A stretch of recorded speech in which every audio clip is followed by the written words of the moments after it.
ಯಾರು KPSC paper leak ಮಾಡ್ತಾರೆ, ಯಾರಾದ್ರೂ ಭ್ರಷ್ಟಾಚಾರ ಮಾಡ್ತಾರೆ, ಅವ್ರದ್ದು ಏನು ಕಠಿಣ ಕ್ರಮ ಅಂತಲೇ ಗೊತ್ತಿಲ್ಲ. ಈಗ ಬರೀ ಸಸ್ಪೆಂಡ್ ಮಾಡಿಬಿಟ್ರೆ ಏನು, ಅವ್ರು ಸಸ್ಪೆಂಡ್ ಮಾಡೋದ್ರಿಂದ ಏನು ಕ್ರಮ ಆಗಲ್ಲ. ಅವ್ರನ್ನ ಪೂರ್ತಿ ಹುದ್ದೆಯಿಂದನೇ ಅವ್ರನ್ನ ತೆಗೆದು ಬಿಡಬೇಕು. ತಪ್ಪು ಎಲ್ಲರದು ಇದೆ. ಎಷ್ಟು ಕಾಂಪಿಟೇಟಿವ್ ಎಕ್ಸಾಮ್ಸ್ ಆಗಿಬಿಟ್ಟಿದೆ ಅಂತಂದರೆ, ಈ ಕಾಂಪಿಟೇಟಿವ್ ಎಕ್ಸಾಮ್ಸ್ಗೆಲ್ಲ ಮಕ್ಕಳಿಗೆ ಪ್ರೆಷರ್ ಹಾಕಿ ಅವ್ರಿಗೆ ನೀನು ಓದಲೇಬೇಕು, ಇಷ್ಟು ಪರ್ಸೆಂಟೇಜ್ ಬೇಕೇ ಬೇಕು, ನಮಗೆ 95 ಕೆಳಗೆ ಯಾರು ಒಪ್ಕೊಳ್ಳೋಕೆ ರೆಡಿ ಇಲ್ಲ. ರಾಜಕಾರಣಿಗಳು ಅವ್ರ ಮಕ್ಕಳನ್ನ ಬೆಳೆಸಲಿಕ್ಕೆ ಅಕ್ರಮವಾಗಿ ಪೇಪರ್ಗಳನ್ನ ಲೀಕ್ಔಟ್ ಮಾಡಿಸೋದಿರ್ಬೋದು. ಈಗ KPSC ಇರ್ಬೋದು, ತಮ್ಮ ಮಗಳಿಗೇನೆ ಅಕ್ರಮವಾಗಿ ಕೆಲಸವನ್ನು ಕೊಡಿಸ್ಕೊಂಡಿದ್ದಾರೆ. ಈ ಭಾಗ್ಯಗಳು ಕೊಡೋ ಬದಲು ಅದೇ ದುಡ್ಡನ್ನು ಎಜುಕೇಷನ್ ಕೊಟ್ಬಿಡಿ. ನೆಕ್ಸ್ಟು ಎಜುಕೇಷನಲ್ಲಿ ದುಡ್ಡು ಕೊಡಿದ್ರೆ ಯಾರು ಓದ್ತಾರೋ ಈ ಲಂಚ ಇಸ್ಕೊಳಕ್ಕೆ ಹೋಗಲ್ಲ. ಈ 2,000 ತಗೊಂತಾರಲ್ಲ, ಏನು ಮಾಡ್ತಾರೋ ಅವರು?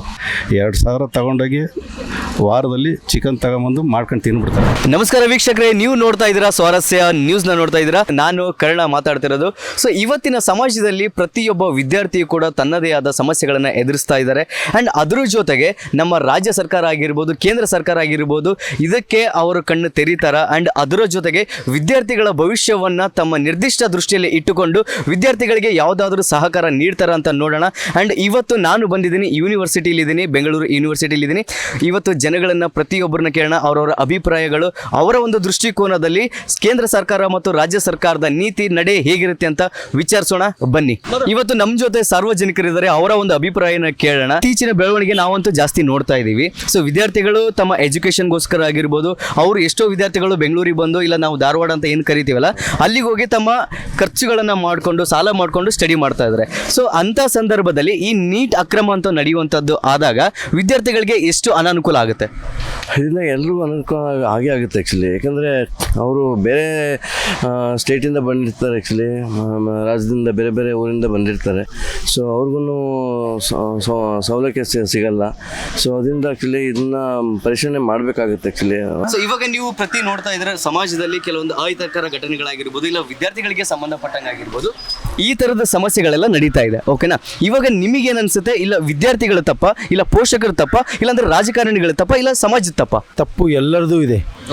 ಎಲ್ಲರೂ ಇದಕ್ಕೆ ನಾವು ಕರೆಕ್ಟಾಗಿ ಸಪೋರ್ಟ್ ಮಾಡಿದಾಗ ಅಷ್ಟೇ ಈ ಪ್ರಾಬ್ಲಮ್ ಸಾಲ್ವ್ ಆಗೋದು.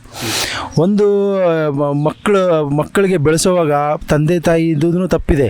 ಯಾಕಂದರೆ ಅವರು ಏನು ಮಾಡ್ತಾರೆ, ತುಂಬ ಇವಾಗ IIT JEE ನೀಟು ಎಷ್ಟು ಕಾಂಪಿಟೇಟಿವ್ ಎಕ್ಸಾಮ್ಸ್ ಆಗಿಬಿಟ್ಟಿದೆ ಅಂತಂದರೆ, ಈ ಕಾಂಪಿಟೇಟಿವ್ ಎಕ್ಸಾಮ್ಸ್ಗೆಲ್ಲ ಮಕ್ಕಳಿಗೆ ಪ್ರೆಷರ್ ಹಾಕಿ ಅವ್ರಿಗೆ ನೀನು ಓದಲೇಬೇಕು, ಇಷ್ಟು ಪರ್ಸೆಂಟೇಜ್ ಬೇಕೇ ಬೇಕು, ನಮಗೆ 95 ಕೆಳಗೆ ಯಾರು ಒಪ್ಕೊಳ್ಳೋಕೆ ರೆಡಿ ಇಲ್ಲ. ಎಲ್ಲರಿಗೂ 95+ ಬೇಕು. 90% ಬಂದರೆ ನನ್ನ ಮಗ ಏನು ಓದೇ ಇಲ್ಲ ಇವತ್ತು, ನನ್ನ ಮಗಳೇನು ಓದೇ ಇಲ್ಲ ಇವತ್ತು, ಅವಳು ಚೆನ್ನಾಗಿ ಮಾಡಿಲ್ಲ, ಈ ಥರ ಅವ್ರಿಗೆ ಪ್ರೆಷರ್ ಹಾಕ್ತಾರೆ, ಮೆಂಟಲಿ ಟಾರ್ಚರ್ ಕೊಡ್ತಾರೆ. ಅವ್ರಿಗೆ ಇವಾಗ ಎಕ್ಸಾಮಲ್ಲಿ ನೋಡಿ, ಒಂದು ಯಾವುದಾದ್ರು ನೀಟ್ ಎಕ್ಸಾಮು ಅದೇನು ದೊಡ್ಡ ಇದೇನಲ್ಲ ನೀಟ್ ಎಕ್ಸಾಮ್ ಅನ್ನೋದು. ಅದರಲ್ಲಿ ಫೇಲ್ ಆದ ತಕ್ಷಣ ಸೂಸೈಡ್ ಮಾಡ್ಕೊಡೋವಂಥ ಒಂದು ಹಂತಕ್ಕೆ, ಜೀವ ಕಳ್ಕೊಳ್ಳೋಂಥ ಹಂತಕ್ಕೆ ಹೋಗ್ತಾರೆ ಅಂತಂದರೆ ಇನ್ನು ಯಾವ ಮಟ್ಟಕ್ಕೆ ಅವ್ರಿಗೆಲ್ಲ ಏನು ಅದಕ್ಕೆ ಅವ್ರ ಪ್ರೆಷರ್ ಅನ್ಬೇಕಾಗತ್ತೆ. ಮೊದಲಿಂದನೂ ಲೀಕ್ ಆಗ್ತಾಯಿತ್ತು, ಈಗ ಲೀಕ್ ಆಗಿರೋದನ್ನು ನಾವು ಖಂಡಿಸ್ತೀವಿ.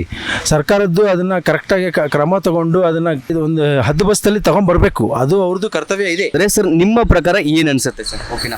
ಈಗ ನಮ್ಮ ಪ್ರಕಾರ ಅಂತಂದರೆ ಸರ್, ಈಗ ಆ್ಯಕ್ಚುಲಿ ಮೊನ್ನೆ ನೀಟ್ ಎಕ್ಸಾಮ್ ಎಲ್ಲ ಪೇಪರ್ ಲೀಕ್ ಆಯಿತು. ಆಮೇಲೆ KPSCದೆಲ್ಲ ಬ್ರಹ್ಮಾಂಡ ಎಲ್ಲ ನಿಮ್ಗೆ ಗೊತ್ತೇ ಇದೆ, ಅವು ಪೇಪರ್ಸ್ ಎಲ್ಲ ಲೀಕ್ ಆಗ್ತಿದ್ದಾವೆ. ಸೊ ಈ ಪೇಪರ್ಸ್ ಲೀಕ್ ಯಾಕೆ ಆಗ್ತಿದ್ದಾವೆ, ಯಾರು ಮಾಡ್ತಾರೆ, ಅದ್ರ ಮೇಲೆ ಮೇನ್ ದೊಡ್ಡ ಕ್ರಮ ತೊಗೋಬೇಕು ಸರ್ ಅವರು. ಈಗ ಹೆಂಗಾಗುತ್ತೆ ಅಂತಂದರೆ, ಒಂದೊಂದು ಪೇಪರ್ ನೀಟ್ ಈಗ ಪೇಪರ್ ಲೀಕ್ ಮಾಡಿದ್ರಲ್ಲ, ಸೊ ಇನ್ನು ನೆಕ್ಸ್ಟ್ ಟೈಮ್ ಯಾರೇ ನೀಟ್ ಪೇಪರ್ನ ಲೀಕ್ ಮಾಡಿದ್ರೆ, ಈಗ ಏನು ಮಾಡಿದ್ರು, ಸೆಂಟ್ರಲ್ ಗೌರ್ಮೆಂಟಲ್ಲಿ ಮೋದಿಯವರು ಮೊನ್ನೆ ಹೊಸ ಬಿಲ್ ಪಾಸ್ ಮಾಡಿದರು. ಸೊ ಯಾರು ಸಿಗ್ತಾರೆ, ಯಾರು ಕಲ್ಪ್ರಿಟ್ ಅಂತ ಗೊತ್ತಾಗುತ್ತೆ ನೀಟ್ ಪೇಪರ್ ಲೀಕ್ ಮಾಡಿದವ್ರಿಗೆ, ಅವರಿಗೆ 10 ಕೋಟಿ ದಂಡ, ಆಮೇಲೆ 10 ವರ್ಷ ವಿತೌಟ್ ನಾನ್ ಬೇಲೇಬಲ್ ಕೇಸ್ ಹಾಕಿ ಎಲ್ಲ ಜೈಲಿಗೆಲ್ಲ ಹಾಕ್ತಾರೆ. ಸೊ ಆ ಥರ ಕಟ್ಟುನಿಟ್ಟಾಗಿ ಫುಲ್ ಒಂದು ಆ ಥರ ಕ್ರಮ ತೊಗೊಂಡಾಗ ಅವಾಗ ಏನಾಗುತ್ತೆ, ಪೇಪರ್ ಲೀಕ್ ಮಾಡೋರು 1-2 ಸಲ ಮೊದಲು ಯೋಚನೆ ಮಾಡ್ತಾರೆ. ಇಷ್ಟು ದಿವಸ ಅದು ಏನೂ ಕ್ರಮ ಇರಲಿಲ್ಲ, ಯಾರೋ ಬರ್ತಿದ್ರು ಪೇಪರ್ ಲೀಕ್ ಮಾಡ್ತಿದ್ರು, ಅದರಿಂದ ದುಡ್ಡು ಮಾಡ್ಕೋತಿದ್ರು, ಆಮೇಲೆ ಹಂಗೆ ಹೋಗ್ಬಿಡ್ತಿದ್ರು. ಈಗೇನಾಗಿತ್ತು, 10 ವರ್ಷ ಅವರಿಗೆ ಜೈಲು ಶಿಕ್ಷೆ ಆಗಿತ್ತು, ಆಮೇಲೆ 10 ಕೋಟಿ ರೂಪಾಯಿ ದಂಡನೂ ಕೊಡ್ತಾರೆ, ಒದಗಿಸ್ತಿದ್ದಾರೆ. ಸೊ ಈಗ ಸ್ವಲ್ಪ ಆ ರೀತಿ ಕಟ್ಟುನಿಟ್ಟಿನ ಕ್ರಮ ಇಲ್ಲಿ ನಮ್ಮ KPSCಲೂ ಬರಬೇಕು. ಇಲ್ಲಿ ಏನು ಮಾಡ್ತಾರೆ, ಈಗ ಬರೀ ಇಲ್ಲೂ ಏನು ಮಾಡ್ತಾರೆ, KPSC ಬರೀ ಪ್ರತಿ ವರ್ಷ ಲೀಕ್ ಇದೇ ಥರನೇ ಆಗುತ್ತೆ.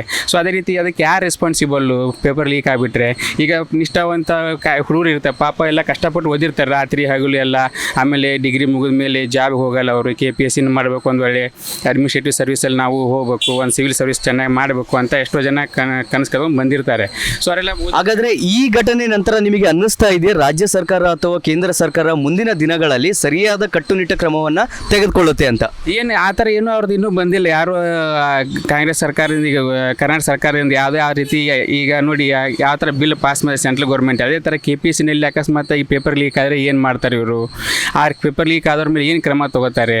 ಆ ಥರ ಇವರು ಒಂದು ಬಿಲ್ ಪ್ರೆಸೆಂಟ್ ಮಾಡಬೇಕಿಲ್ಲ KPSCನಲ್ಲಿ. ಯಾರು KPSC ಪೇಪರ್ ಲೀಕ್ ಮಾಡ್ತಾರೆ, ಯಾರಾದ್ರೂ ಭ್ರಷ್ಟಾಚಾರ ಮಾಡ್ತಾರೆ, ಅವ್ರದ್ದು ಏನು ಕಠಿಣ ಕ್ರಮ ಅಂತಲೇ ಗೊತ್ತಿಲ್ಲ. ಈಗ ಬರೀ ಸಸ್ಪೆಂಡ್ ಮಾಡಿಬಿಟ್ರೆ ಏನು ಅವ್ರಿಗೆ ಆರಾಮ್ ಸರಿ 6 ತಿಂಗಳು ಹೋಗ್ತಾರೆ, 6 ಮಂತ್ ಸಸ್ಪೆಂಡು ಆರಾಮ್. ಮತ್ತು ಫ್ಯಾಮಿಲಿ ಜೊತೆ ಎಲ್ಲ ಅವರಿಗೆ ಸಸ್ಪೆಂಡ್ ಆದಾಗ ಕೂಡ ಅವ್ರಿಗೆ ಏನು ಬರುತ್ತೆ, ಸ್ಯಾಲ್ರಿ ಎಲ್ಲ ಬರ್ತಿರುತ್ತೆ. ಸೊ ಅದೆಲ್ಲ ಅವ್ರು ಎಂಜಾಯ್ಮೆಂಟ್ ಮಾಡ್ತಿರ್ತಾರೆ, ಏನೇನು ಇದಿರುತ್ತೆ ಬೆನಿಫಿಟ್ಸ್ ಎಲ್ಲನೂ. ಆರಾಮ್ 6 ಮಂತ್ ಸಸ್ಪೆಂಡ್ ಆಗಿಬಿಟ್ರೆ ಸಸ್ಪೆಂಡ್ ಮಾಡೋದ್ರಿಂದ ಏನು ಕ್ರಮ ಆಗಲ್ಲ. ಅವ್ರನ್ನ ಪೂರ್ತಿ ಹುದ್ದೆಯಿಂದನೇ ಅವ್ರನ್ನ ತೆಗೆದು ಬಿಡಬೇಕು. ಇವಾಗ ಸರ್ ನೀವು ನೋಡ್ತಾ ಇದ್ದೀರಾ ನಮ್ಮ ಸಮಾಜದಲ್ಲಿ ಅನೇಕ ಬೆಳವಣಿಗೆ ಆಗ್ತಾ ಇದೆ. ಅದರಲ್ಲಿ ಶಿಕ್ಷಣ ವಿಚಾರಕ್ಕೆ ಅಂತ ಬಂದರೆ ವಿದ್ಯಾರ್ಥಿಗಳಿಗೆ ಅನಾನುಕೂಲಗಳೇ ಜಾಸ್ತಿ ಆಗಿದೆ. ಹಾಗಾದರೆ ನಿಮ್ಮ ಪ್ರಕಾರ ಈ ನೀಟ್ ಪರೀಕ್ಷೆಯ ಬಗ್ಗೆ ನಿಮಗೇನು ಅನಿಸುತ್ತೆ? ಸರ್, ನೀಟ್ ಪರೀಕ್ಷೆ ಇವತ್ತು ಒಂದು ರಾಜಕೀಯದ ಅಸ್ತ್ರ ಅಂತ ಅನ್ಕೋಬೋದು. ಯಾಕಂತಂದರೆ ರಾಜಕಾರಣಿಗಳು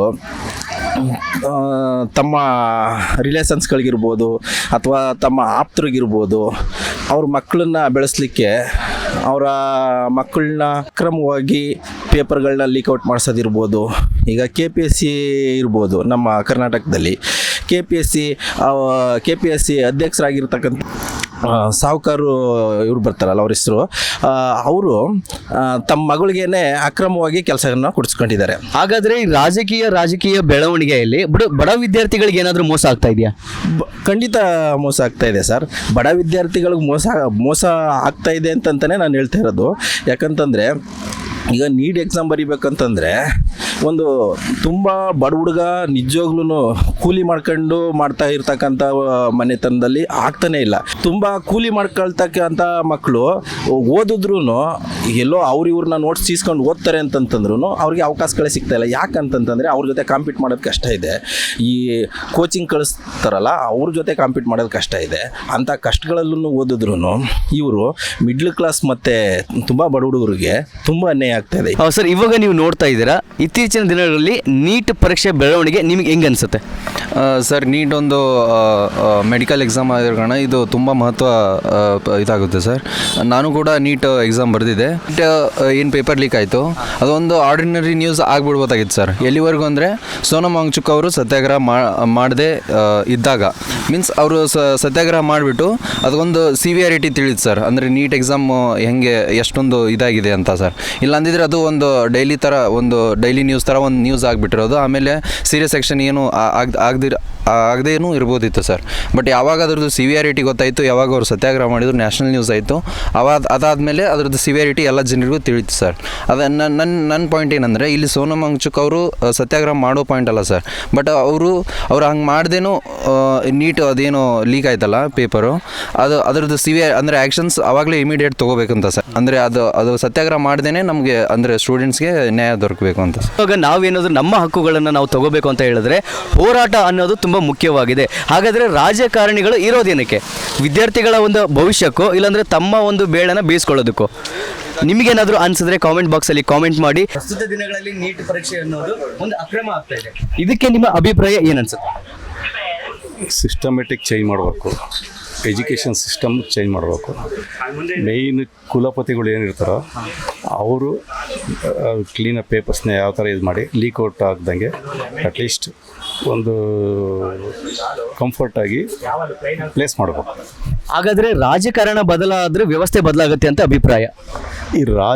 ಅದೇನೋ ಸತ್ಯ, 100% ಸತ್ಯ. ಯಾಕೆಂದರೆ ರಾಜಕಾರಣಿಗಳು ಅದನ್ನು ಮಿನಿಸ್ಟ್ರುಗಳು ಯಾರು ಇರ್ತಾರೋ ಅವರು ಕುಲಪತಿಗಳನ್ನ ಕುಂತ್ಕೊಂಡು ಮೀಟಿಂಗ್ ಮಾಡಿ ಯಾವ ಥರ ಮಾಡ್ಬೇಕು, ಏನು ಮಾಡ್ಬೇಕು, ಯಾವ ಥರ ಇದು ಮಾಡ್ಬೇಕು ಅಂತ ಮಾಡಿದಾಗ ಅದು ಸಿಸ್ಟಮೆಟಿಕ್ ಬರ್ತದೆ. ಬರೀ ಎಜುಕೇಷನ್ನು ಒಂಥರ ಬಿಸ್ನೆಸ್ ಆಗ್ಬಿಟ್ಟಿದೆ. ಪಾಪ ಎಜುಕೇಷನ್ನು ಬಿಸ್ನೆಸ್ ಮಾಡೋದಕ್ಕೆ ಎಜುಕೇಷನ್ ಇನ್ಸ್ಟಿಟ್ಯೂಷನ್ ಓಪನ್ ಆಗಿದೆ. ಈ ರಾಜಕೀಯ ಗೊಂದಲದಲ್ಲಿ ವಿದ್ಯಾರ್ಥಿಗಳು ಏನಾದರೂ ಬೀದಿಪಾಲಾಗ್ತಾ ಇದ್ದಾರಾ?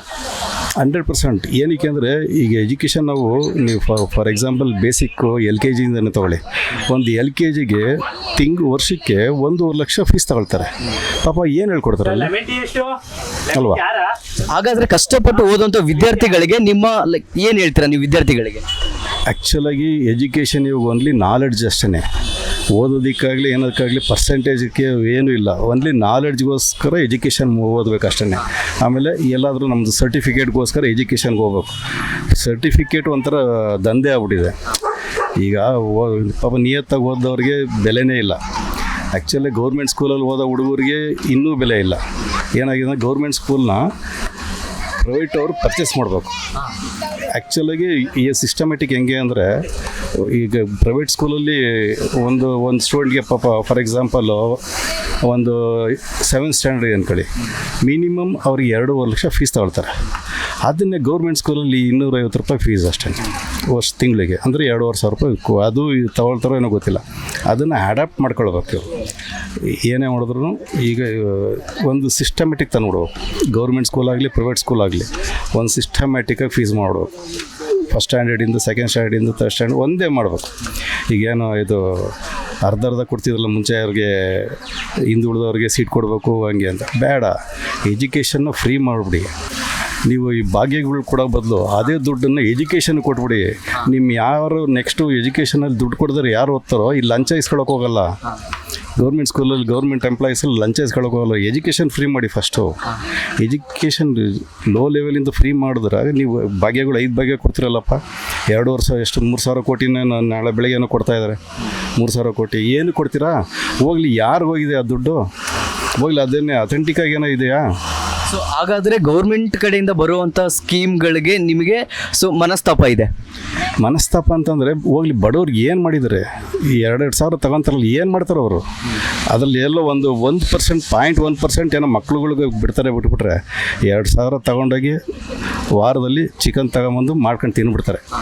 ಸೊ ಇವಾಗ ನಮ್ಮ ಸಾರ್ವಜನಿಕರು ಹೇಳಿದ್ರು, ನಮ್ಮ ಸಮಾಜದಲ್ಲಿ ಏನಾಗ್ತಾ ಇದೆ ಅಂತ ಹೇಳಿದ್ರೆ, ಈ ಒಂದು ರಾಜಕಾರಣಿಗಳು ಅವ್ರಿಗೇನಾದರೂ ಒಂದು ದೇಶದ ಅಭಿವೃದ್ಧಿ ಇಲ್ಲ ರಾಜ್ಯದ ಅಭಿವೃದ್ಧಿ ಮಾಡಬೇಕಂದ್ರೆ ಮೊದಲು ಸಾರ್ವಜನಿಕರ ಹತ್ರ ಕೂತ್ಕೊಂಡು ಮಾತಾಡಿದ್ರೆ ದೇಶದ ಅಭಿವೃದ್ಧಿ ಆಗುತ್ತೆ ಅನ್ನೋದು ಸಾರ್ವಜನಿಕರ ಅಭಿಪ್ರಾಯ. ಸ್ವಾರಸ್ಯ ನ್ಯೂಸ್, ಇದು ಜನರ ಪ್ರತಿಧ್ವನಿ.